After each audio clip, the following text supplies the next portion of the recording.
Hi guys, in today's video I want to talk about the biggest investment that I've made so far in my career, and that is this 16-inch MacBook Pro.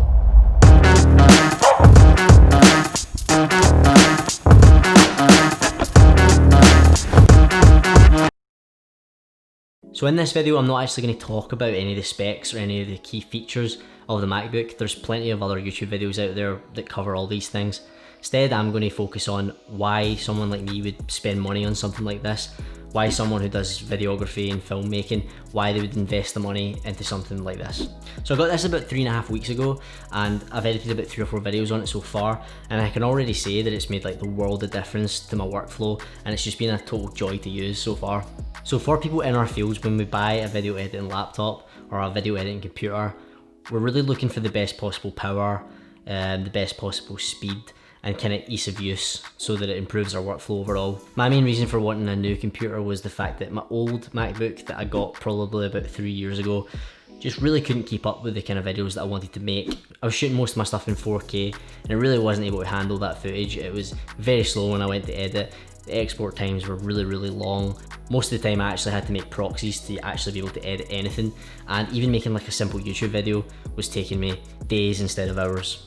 To give you guys a much better idea of the difference in speed of this new MacBook, I've basically got my new MacBook set up and my older MacBook set up with the same project.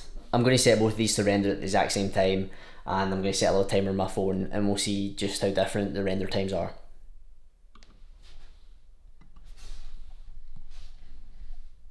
So we just crossed about 5 minutes, as you can see on the timer, and the new MacBook just finished right there. It took about 5 minutes to export a 2-minute fully 4K project, and my old MacBook is only on 22%. So with that difference in speed, you can really see that if I had client work or I had to get something out due to a deadline, and maybe there was some changes after I'd sent it to the client, being able to export something so quickly, make a change and resend it, that will save me a lot of time, whereas I would maybe have to leave that one for half an hour at a time. And if it was like a 10-minute YouTube video that was maybe like 4 or 5 gig, then you know that's really going to slow down your workflow, so you can really see the benefit here. That's the old MacBook just finished there. It took about 23 minutes according to the stopwatch, and the new MacBook took about 5 minutes, so you can really see the difference there as well.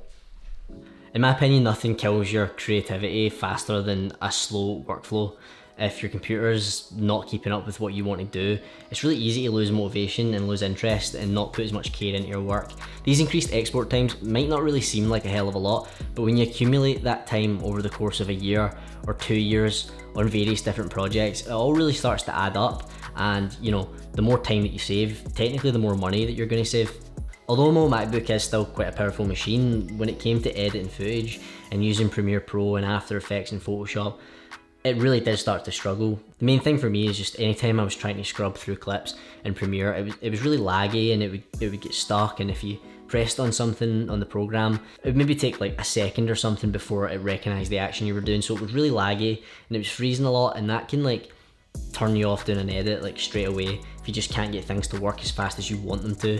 One of the things I noticed straight away when I started to edit with this is it keeps up with me. Anytime I scrub through a clip, it just does it straight away. It's very responsive, and that's a massive thing for me. That's something that I'd be willing to invest money in, because like I said, it just keeps your workflow going. I'm also able to have like Photoshop and After Effects open at the same time, so I can work on different things in different windows, and it doesn't really seem to be much of an issue.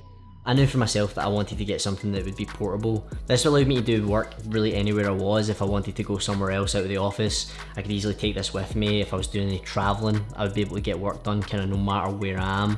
So to be able to have that kind of power and capability in such a small form factor as the MacBook Pro, that just really was a massive selling point to me, and was the reason why I went down this route. So let you guys know that these aren't cheap, so why would someone like me want to spend their money on such a powerful machine at such a high price? So the way I look at it is buying something like this is an investment that will pay off in the future. The time that this will save me on various projects and the stuff that it will allow me to do will not only like make me better at my craft, but it'll pay off down the road when I don't have any limitations due to a slow computer in the future.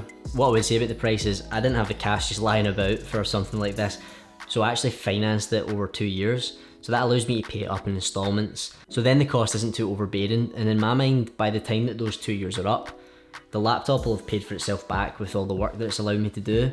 And then hopefully I'll have another 2-3 years, maybe 4 years, before I even need to think about getting anything different. I did the exact same thing when I bought my camera. You know, I didn't have that money lying about, so I decided to take it on finance and pay it up. In fact, I'm actually still paying off my A7 III. That probably only has about 5 months left before that's fully paid off. And at the time, it was a scary investment to make. You know, I was putting all this money into something and not really knowing if it was the right decision. But since I made that decision, all the things that I've done with this camera in the 1.5 years that I've had it, it's paid off massively for me. Being able to use the camera when I'm not in work, on personal projects, I think it's really rounded me as a filmmaker, as a videographer. I've been able to practice the things that I've been learning on my own time, and for me that's paid off enough, not to mention starting the YouTube channel and being able to finally start making my own videos to the quality that I wanted to make them. So basically what I'm saying here is, although it is a huge investment for me, I know that once it's paid off, it'll have paid for itself, and 2 years down the line, or 3 years, or 4 years, or 5 years, I won't regret that decision. It's not only going to benefit me by saving me time, but it's going to allow me to try bigger and better things, take on new projects, challenge myself, and I'll know that my computer will be able to keep up with what I want to do. Now, I wouldn't just suggest going out and buying loads of things on finance because you want the newest camera or the newest laptop, but I do think financing things is smart if you know you're going to get a return for it in the future. But definitely make sure you're in a position that you're able to make those payments every month, you've got a steady income. So be smart about it, don't just sign up to things because you want some new camera gear. Also, side note, make sure that you get some sort of insurance if you're going to make a purchase like this. Like, I'm talking insurance that if it gets stolen, if you smash it, if you spill your coffee all over it, you're going to be able to be covered. Because if you're going to make a big investment like that, invest a little bit extra in proper insurance, because you don't want to regret that. Making this purchase is a pretty big deal for me, so I'm really excited to see what this will allow me to do in the future and what kind of content I can make from it. So to wrap up the video, I'm not just saying look at my new computer, lucky me. It's more about saying that, you know, if you want to invest in your future, then you should think about it long and hard and make sure you're making the right decision before you do it. But in my opinion, you should invest in things if you think that it's going to pay you back in the future, if you think it's going to be a smart decision to move your career forward.